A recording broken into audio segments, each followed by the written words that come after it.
आहेत ना, तर तुमची लाडकी मयुरी अजून एका नवीन रेसिपी सोबत आली आहे। तर म्हटलं आज मस्त चमचमीत झणझणीत अशी पावट्याची सुकी भाजी बनवूया, तेही बटाटा घालून। तर चला रेसिपीला सुरुवात करूया। तर सगळ्यात आधी छान अशी कढई तापवून घ्यायची आणि त्याच्यामध्ये अगदी 1 चमचा तेल ॲड करायचं आपल्याला, जास्त पण तेल ॲड करायचं नाहीये। आणि इथे मी पावटा घेतलाय, 1 ते 1.5 वाटी आहे। तो ह्याच्यात छान व्यवस्थित भाजून घ्यायचा। पावटा भाजल्याने काय होतं, आपल्या भाजीला छान चव येते आणि पावटा शिजतो पण पटकन। जास्त पण करपवायचा नाही, अगदी 2 ते 3 मिनिटं हाय फ्लेमवर परतून घेऊया तेलात। जर तुम्हाला घाई असेल तर तुम्ही भाजी कुकरमध्ये टाकली तरी पण चालेल।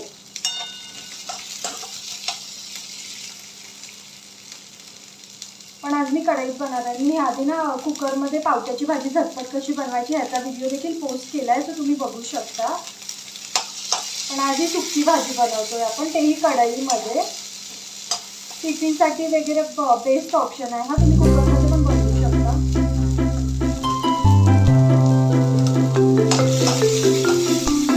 हा पावटा भाजून घेऊया छान आपण आणि एका प्लेटमध्ये काढून घ्यायचा।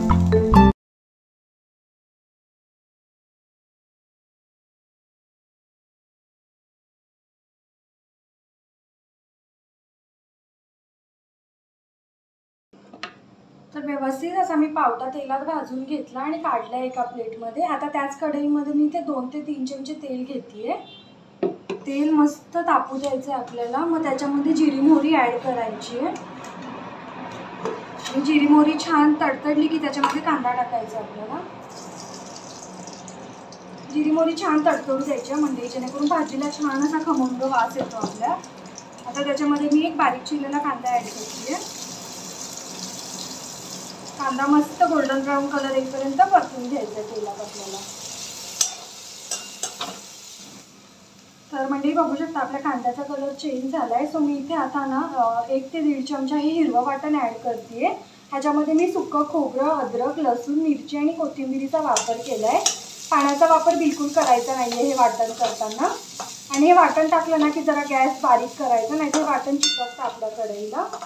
आणि 2 ते 3 मिनिटं तेलात परतून घ्यायचं, जेणेकरून अद्रक लसणाचा वास निघून जाईल। आणि आपलं वाटण देखील छान असं तेलात फ्राय झालेलं आहे। आता इथे एक बारीक चिरलेला टोमॅटो ॲड करायचा आहे आणि टोमॅटो मस्त सॉफ्ट होईपर्यंत 3 ते 4 मिनिटं शिजू द्यायचं आपल्याला। आणि मी आता ह्याच्यामध्ये मीठ ॲड करणार आहे, जेणेकरून आपला टोमॅटो कांदा पटकन शिजतो। चवीनुसार मीठ टाकायचं आपल्याला आणि व्यवस्थित मिक्स करून 3 ते 4 मिनिटं शिजवून घेऊया।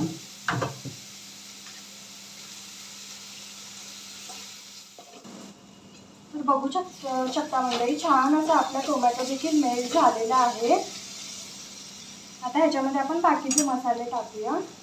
इथे मी अर्धा चमचा गरम मसाला ॲड करते, अर्धा चमचा हळद आणि आमचा घरगुती मसाला टाकते 2 चमचे।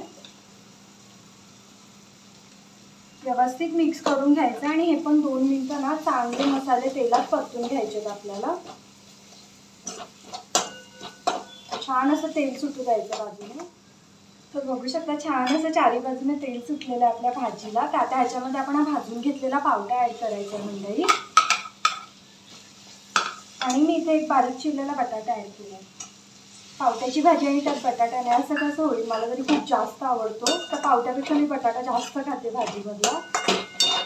तर आता आपली भाजी मस्त मिक्स करून झालेली आहे। आता ही सुकी भाजी जरी असली ना तरी पावटा शिजण्याकरता आपल्याला पाणी ॲड करावंच लागेल। सो मी इथे 1 ग्लास गरम पाणी ॲड करणार आहे।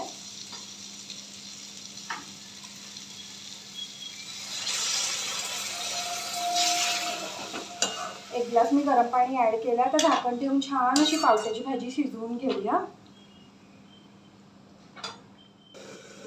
आणि मध्ये मध्ये भाजी ना व्यवस्थित मिक्स करून घ्यायची आपल्याला। हा म्हणजे तर्री तर बघा, वा क्या बात आहे यार। तर ही भाजी मला सुकी बनवायची आहे, त्यामुळे मी अजून पाणी आटू देणार आहे। अजून 5 मिनिटं ठेवूया आपण हे मीडियम गॅसवर। तर मंडळी छान अशी आपली भाजी झालेली आहे। वाव यार, तर्री तर बघा कसली भारी आली आहे। हे बघा, वा वा क्या बात आहे यार। आणि अगदी कमी वेळात कमी साहित्यात होऊन जाते. ही जर भाजी तुम्ही कुकरला केली ना तर फक्त 4 ते 5 मिनिटात ही भाजी होऊन जाते. तर आता कोथिंबीर टाकूया, गॅस बंद करूया आणि सर्विंग बाउलमध्ये काढून घेऊया. तर म्हणजे मस्त अशी चमचमीत आपली पावट्याची सुकी भाजी रेडी आहे. आणि तुम्ही तर बघितलंच असेल कसली भारी दिसतीये राव. आणि हे बघा मस्त वाफा सुटतात आणि छान चमचमीत झाली आहे. तांदळाच्या भाकरीसोबत म्हणा किंवा चपातीसोबत कशासोबतही का छान लागते, किंवा भातासोबत नुसती खाल्ली तरी पण छान लागते. वा वा क्या बात आहे राव. तर मंडळी मस्त अशी आपली पावट्याची झणझणीत अशी सुकी भाजी रेडी आहे. तर तुम्ही देखील नक्की घरी ट्राय करून बघा आणि मी जे वाटण सांगितलं ना ते टाकून बघा, खूप टेस्टी होते. आणि व्हिडिओ आवडला असेल तर लाईक शेअर करा, चॅनलला सबस्क्राईब करा. भेटत राहीन मी अशाच नवनवीन व्हिडिओसोबत. टिल देन बाय गाईज, खात राहा, मजेत राहा.